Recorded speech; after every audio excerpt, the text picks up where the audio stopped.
situation and nightmare scenarios for firefighters.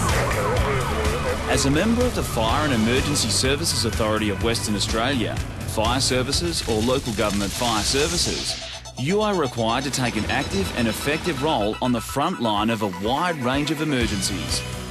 The fire services include career firefighters and members of the Volunteer Fire and Rescue Service, volunteer fire services and local government bushfire brigades. While dealing with the specifics of an emergency can be hazardous enough, we also have to be aware of the potential hazards to our health and safety in the working conditions and environment surrounding the emergency.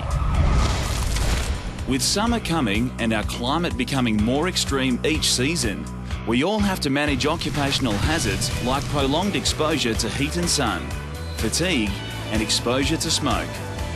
If you are not prepared for any of these hazards, you won't be able to perform at your best. In a worst-case scenario, they could create a serious threat to your own health and safety. And instead of providing aid, you'll be the one who needs it.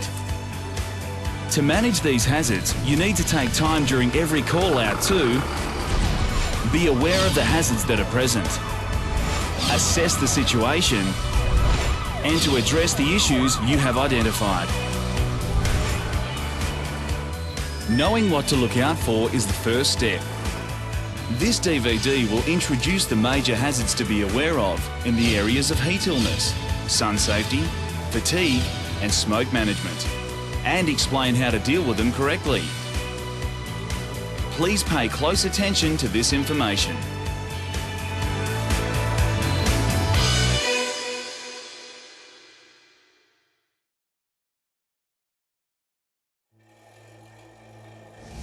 When your body gets hot, you sweat, and evaporation cools you down. But sometimes this natural system fails, such as in unusually high temperatures, high humidity, or when you are working hard in hot weather. Internal heat starts to rise beyond safe levels, and your body starts to shut down. The consequences can range from mild heat rash and cramps, through to heat exhaustion or heat stroke, which can be fatal in extreme circumstances.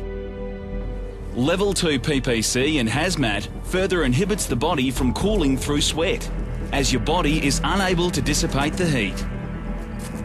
Under no circumstances should beanies or similar be worn under fire services issued helmets. In addition to reducing dissipation of heat from your head, beanies present additional risks relating to secure fit of the helmet and flame resistance. As your body gets hotter, it attempts to cool down by moving blood away from vital organs out towards the skin. This means there is less blood available to your muscles, brain, and internal organs. Your strength fades, you feel very tired, and your heart has to work harder to pump more blood around your body. Amazingly, there are approximately 2 million sweat glands across the entire skin surface. PPE and protective clothing adds extra weight. Not only is it heavy, it gets in the way of the body's natural cooling methods. In the heat of the day or on the fire ground, you can lose at least 1 litre of fluid per hour. In an encapsulated suit, you can lose up to 1 litre for every 15 minutes you're wearing the suit. To combat this extreme rate of fluid loss, ensure you hydrate before, during, and after every job. If that fluid is not replaced, you can risk becoming dehydrated, which can lead to heat illness. In serious cases, it may also contribute to cardiovascular disease. It is also important that you continue to consume healthy food to maintain nutrients in your body that are lost through sweat. So, how do you know when you have a heat-related illness? Well, there are some telltale signs to watch for. Heat cramps are painful muscle spasms that occur when the precise balance of salt and water in your body is upset by losing too much fluid through sweat. You'll know you have heat cramps if your muscles become tight and you are in pain. If you become unusually tired or weak, you feel nauseous or start vomiting. Don't ignore these warning signs. When you experience some of these symptoms, stop what you are doing, find a cool place to rest, and get some fluids into you. Heat exhaustion occurs when the body's natural cooling methods stop working. Symptoms can include intense thirst, headache, feeling faint, rapid but weak pulse, shallow breathing, pale clammy skin, feeling hot and confusion. Move to a cool place and drink fluids. Remove extra clothing to help cool down. Don't go back to work until you've had medical advice.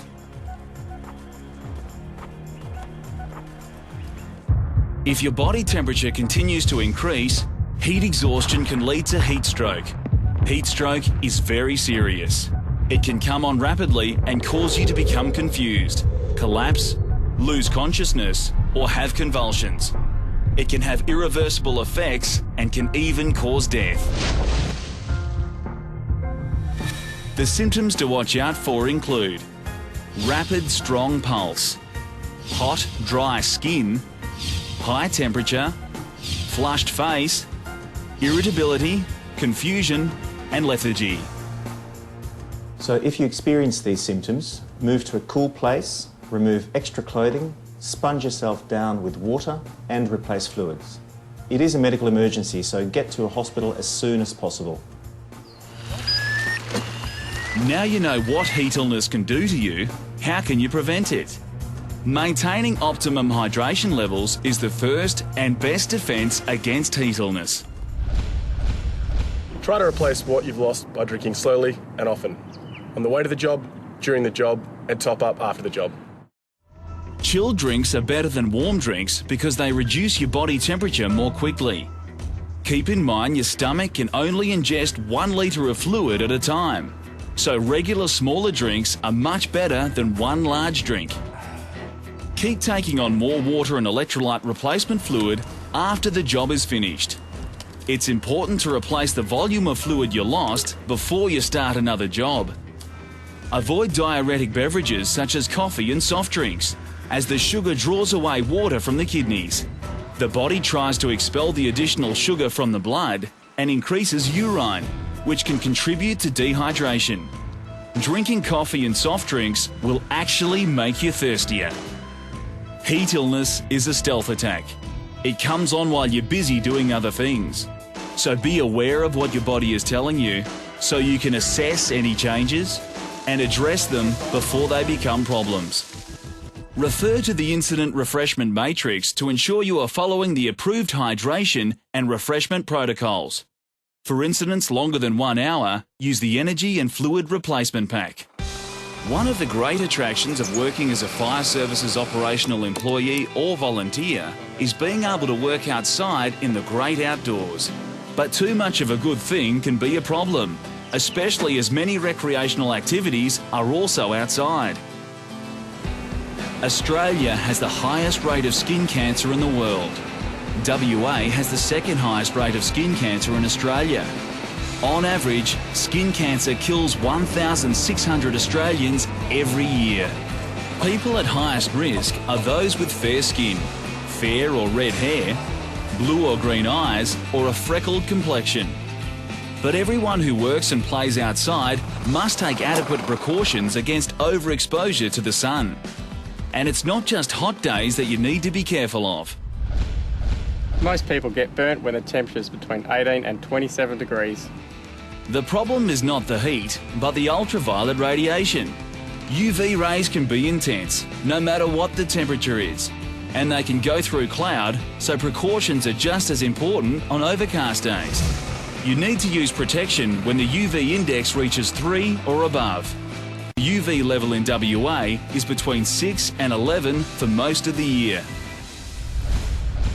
There are 5 ways to protect yourself from the sun. Wear protective clothing, apply sun cream, wear sunglasses, wear a hat and stay in the shade as much as you possibly can. Clothing should cover as much skin as possible and be lightweight. It must have a high UV protection factor and provide you with sun protection even when it's wet. Choose a broad spectrum sunscreen that has an SPF of 30+, is water resistant, has an expiry date and has an Australian standards number on it. Apply it 20 minutes before you go out in the sun on clean, dry skin. Reapply every 2 hours or more often if you're in the water, sweating or towel drying. Wear sunglasses. Wraparound sunglasses are best because they reduce side penetration of UV. Choose sunglasses with an eye protection factor of 10. Even though you are aware of the sun and use protection, you still need to regularly assess the impact it may be having on your skin, so you can address it sooner rather than later. Check your entire body, including the soles of your feet, between your toes, your armpits, your ears, eyelids, under your fingernails and your head. You'll need someone to help you with the areas you can't see. What you're looking for is a new spot or one that is different from the ones around it, or a sore that doesn't heal, or a spot or mole that has changed in size or colour. When checking yourself, if you notice anything unusual, go see your doctor as soon as possible. The sooner, the better.